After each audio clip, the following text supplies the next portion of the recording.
Assalamu alaikum friends. How are you? I hope you all will be doing very well.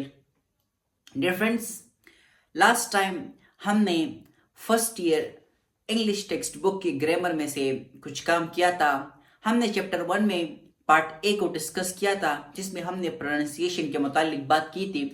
ये lecture number 2 है and इंशाल्लाह today we will discuss about syllables. हमारे पास book page number 10 पर एक question है। Let me dictate that question के हमारे पास क्या कहते हैं, consult dictionary and mark with syllables is to stress in the following words. आपको कुछ वर्ड्स दिए हैं, आपसे पूछिए है कि इन वर्ड्स में आप क्या करें, स्ट्रेस सिलेबल को मार्क करें। तो सबसे पहले आप लोगों के लिए स्ट्रेस सिलेबल के बारे में जानना बहुत जरूरी है कि स्ट्रेस सिलेबल क्या है। डियर फ्रेंड्स, इंशाल्लाह today we will discuss about syllable, stress and unstress syllable और फिर हम बुक के एक्सरसाइज में से एक क्वेश्चन करेंगे। तो चलिए बोर्ड की तरफ बढ़ते हैं। डियर फ्रेंड्स, तो चलिए सबसे पहले सिलेबल्स को जानते हैं कि सिलेबल्स क्या है। सिलेबल्स को पहचानते हैं। Let we define syllable is, syllables हमारे पास क्या है, a word or part of the word. Syllable एक वर्ड भी हो सकता है या सिलेबल एक वर्ड का हिस्सा भी हो सकता है। ठीक है, आपने इस चीज को नहीं बोलना है, यहाँ पर इसको लगे कि सिलेबल एक वर्ड है या पार्ट ऑफ द वर्ड है। Okay, that contain a single wall sounds. Syllable एक वर्ड है या पार्ट ऑफ वर्ड है जिसमें एक वॉल साउंड मौजूद होता है and that is pronounced as a unit, और हम उसको एज अ यूनिट प्रोनाउंसिएट करते हैं। हमने 3-4 बातें डिस्कस की about the definition of syllable. Number first is कि ये एक वर्ड हो सकता है। नंबर सेकंड, ये एक पार्ट ऑफ वर्ड हो सकता है। नंबर थर्ड इज दैट इसमें हमारे पास क्या होता है, सिंगल साउंड होता है और यह हमारे पास एक यूनिट होता है। तो इन 4 चीजों का कॉम्बिनेशन है सिलेबल। सिलेबल हमारे पास एक वर्ड होता है या पार्ट ऑफ वर्ड होता है जिसमें हमारे पास सिंगल वॉल साउंड मौजूद होता है and syllable is a single unit. ये as a single unit exist करता है। डिफरेंस आपके इंफॉर्मेशन के लिए बताते चले that what is the difference between syllable and morpheme. Syllable and morpheme में क्या डिफरेंस है? हमने मॉर्फीम को कुछ इस तरह डिफाइन किया था कि that morpheme is unit of language, कि ये लैंग्वेज का एक यूनिट है। ठीक है ना, सिलेबल वर्ड का एक यूनिट है, मॉर्फीम भी वर्ड का यूनिट होता है लेकिन मॉर्फीम का एक खास मीनिंग होता है।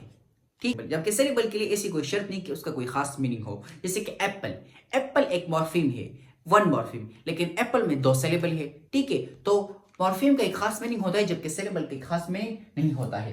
तो सिलेबल को हम अगेन कुछ इस तरह डिफाइन कर सकते हैं, अ word or part of word that contain a single vowel sound and that is pronounced as a unit of word, part of word, single sound and a unit of। अब एक short definition अगर हम देखें तो हमारे पास एक word है, उस वर्ड में नंबर ऑफ साउंड्स को हम कहते हैं सिलेबल। ओके फ्रेंड्स, मैंने कहा कि अ वर्ड, एक वर्ड खुद भी सिलेबल हो सकता है। मिसाल के तौर पर बॉक्स, ये एक वर्ड है तो ये हमारे पास क्या है, ये सिंगल सिलेबल काम करता है। मेरे पास एक और वर्ड है, फॉर एग्जांपल बॉल, ये भी एक वर्ड है, इसमें भी एक सिलेबल है। अब एक वर्ड है, इसमें एक से ज्यादा सिलेबल भी हो सकता है। For example reception, comparison, potato, bedroom, ये ऐसे वर्ड्स हैं जिनमें हमारे पास एक से ज्यादा सिलेबल मौजूद है। अब हम टाइप्स ऑफ सिलेबल के बारे में जानते हैं जो कि हमारे लिए ये बहुत इंपॉर्टेंट है क्योंकि हमारे बुक में पूछा इसके बारे में गया है। बुक में सिर्फ ये गिवन है लेकिन हमने ये चीजें इसलिए एक्सप्लेन की क्योंकि आपका बैकग्राउंड इससे बनता है। आप उस चीज को फिर एक्सप्लेन कर सकते हैं। आपके पास जब और एमसीक्यूज आएंगे तो आप उसको भी सॉल्व कर सकते हैं। According to our curriculum, there are 2 types of syllable, that is stressed syllable and unstressed syllable. Let's see what's the difference between stressed and unstressed syllable. Difference, the first main difference between stressed and unstressed syllable is that stressed syllable का हमारे पास एक long sound होता है, it has a long sound. इसका जो sound होता है वो क्या होता है, लॉन्ग होता है, जबकि अनस्ट्रेस्ड सिलेबल का जो साउंड होता है वो क्या होता है, that's short sound, quicker sound. अब स्ट्रेस सिलेबल हमारे पास मोर एनर्जेटिक होता है व्हाइल प्रोनाउंसिएशन। जब आप उसको प्रोनाउंसिएट करते हैं तो आप उसको मोर एनर्जेटिकली प्रोनाउंसिएट करते हैं, जबकि अनस्ट्रेस सिलेबल को जब हम प्रोनाउंसिएट करते हैं तो लेस एनर्जेटिक होता है। डियर फ्रेंड्स, हमारे पास स्ट्रेस सिलेबल क्विकर प्रोनाउंसिएशन होता है, लॉन्ग और क्विकर प्रोनाउंसिएशन होता है। ये चीज जरा समझिएगा, लॉन्ग भी होता है लेकिन क्विकर भी होता है। ठीक है, सेप, सेप ये एक स्ट्रेस सिलेबल है वर्ड रिसेप्शन में, सेप। तो ये सब है ना, ये लॉन्ग भी है लेकिन क्विकर प्रोनाउंसिएशन भी है। और हमारे पास unstressed syllable shorter but slower pronunciation. इसको हम प्रोनाउंसिएट करते हैं तो क्या करते हैं, शॉर्टर होता है, लेकिन हमारा जो आवाज होता है धीमे तरीके से हम इसको प्रोनाउंसिएट करते हैं। बुक में हमारे पास ये कुछ वर्ड्स गिवन है और हमसे ये पूछते हैं कि इन वर्ड्स में आप स्ट्रेस सिलेबल्स को आइडेंटिफाई करें। ये हमारे पास बुक का पेज नंबर 10 पर आप देख सकते हैं। बुक पेज नंबर 10 पर ये चीजें गिवन है। Number first word is reception. Reception, आप जब सिलेबल्स को आइडेंटिफाई करते हैं, आप जब सिलेबल्स को देखते हैं किसी वर्ड में, तो आपने ये वाला डेफिनेशन याद रखना है, number of sounds in a word. एक वर्ड में कितने साउंड्स है वो सिलेबल है। जब आप कोई वर्ड प्रोनाउंसिएट करते तो आपको उस चीज का खुद ब खुद अंदाजा हो जाता है।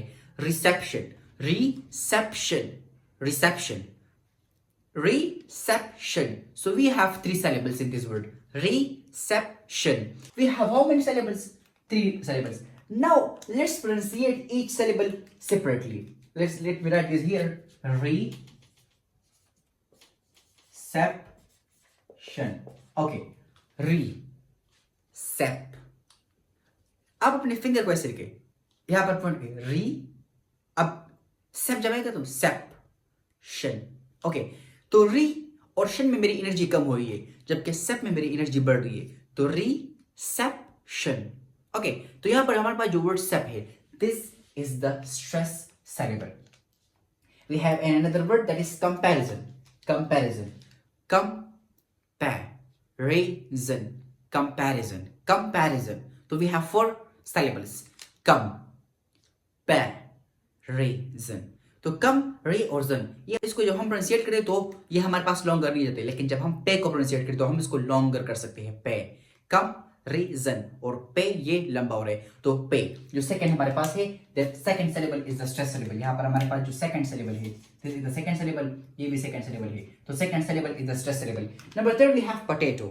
Potato, potato, potato, potato. तो द लास्ट वर्ड हमारे पास जो सेकंड सिलेबल है, टे, पोटैटो, टो और प, इसमें हमारा साउंड नीचे आ रहा है, लेकिन टे में हमारा एनर्जी बढ़ रही है और लॉन्गर साउंड आ रहा है, तो here we have a second syllable is the stress syllable. Second syllable क्या है, स्ट्रेस सिलेबल है। नंबर 4 में हमारे पास आता है बेडरूम। बेडरूम 2 सिलेबल है, बेड और रूम, तो बेडरूम, बेडरूम, तो मेरी एनर्जी किस में ज्यादा है, बेड पे, as compare to room, bedroom. So our first syllable is the stress syllable. That is the first syllable is the stress syllable. Okay. Our next word is 14. 14. 14. तो जो 3 है इसमें मेरी एनर्जी बढ़ रही है, तो 3 हमारे पास क्या है, स्ट्रेस सिलेबल है। और नेक्स्ट वर्ड इज 40. 40. 40.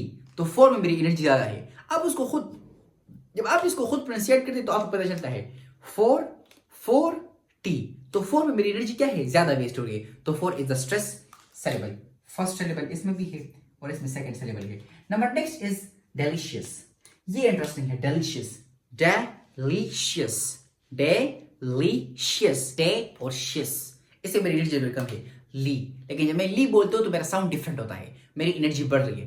डेलिशियस, देखो डेलिशियस, डेलिशियस, तो ली हमारे पास सेकंड जो सिलेबल है, that is the stress syllable. And our last word is playful. Playful. तो ये तो सिंपल है, play. फर्स्ट syllable हमारे पास क्या है, stress syllable है। तो ये हमारे पास था आज के लेक्चर, जिसमें हमने syllable के बारे में जाना, stress syllable के बारे में जाना और unstress syllable के बारे में जाना। पेपर में या एमडीकेट में इससे तो 3 किस्म के एमसीक्यूज आ सकते हैं। नंबर फर्स्ट के आपको एक वर्ड गिवन होगा और आपसे पूछते हैं कि number of syllable in this word, ठीक है, डिवीजन या कोई भी वर्ड होगा। तो अगर आपकी फॉर एग्जांपल आपके पास वर्ड गिवन है, मैं कहता हूं प्रोनाउंसिएशन, ये वर्ड गिवन है प्रोनाउंसिएशन, तो आपसे पूछते हैं कि there are how many syllable in this word, तो देखो pronunciation 4, pronunciation, pronunciation 5 syllables. Okay, आपके पास एक और वर्ड गिवन है फॉर एग्जांपल शॉर्ट, देखो शॉर्ट, तो शॉर्ट में 1 सिलेबल है, ठीक है। तो आपसे पहला सवाल ये पूछ सकते हैं। नंबर सेकंड क्वेश्चन वो पूछ सकते हैं कि आइडेंटिफाई द स्ट्रेस सिलेबल, तो आपके पास जो स्ट्रेस सेलेबल है वो आइडेंटिफाई करे। तो आपको ऑलरेडी गिवन होगा कि इसमें 4 सेलेबल है, इसमें first saleable, second saleable, third saleable या फोर्थ सेलेबल, कौन सा सेलेबल स्ट्रेस सेलेबल है। तो आपने उस वर्ड को रीड करना है और जब आप उसको रीड करें, जो उसको रीड करने के दौरान जो साउंड आपको एनर्जेटिक लगे, डिफरेंट फ्रॉम अदर लगे, तो आप उसको क्या करें, स्ट्रेस सेलेबल कह दे। For example comparison, comparison, comparison, comparison, पे को प्रोनाउंसिएट कर रहा हूं तो मेरी एनर्जी बढ़ रही है, तो ये हमारे पास क्या है, स्ट्रेस सेलेबल है। आई होप आपको आज का लेक्चर पसंद आया होगा। If you like this lecture, subscribe my channel, press the bell icon and also share with your friends. Thank you very much.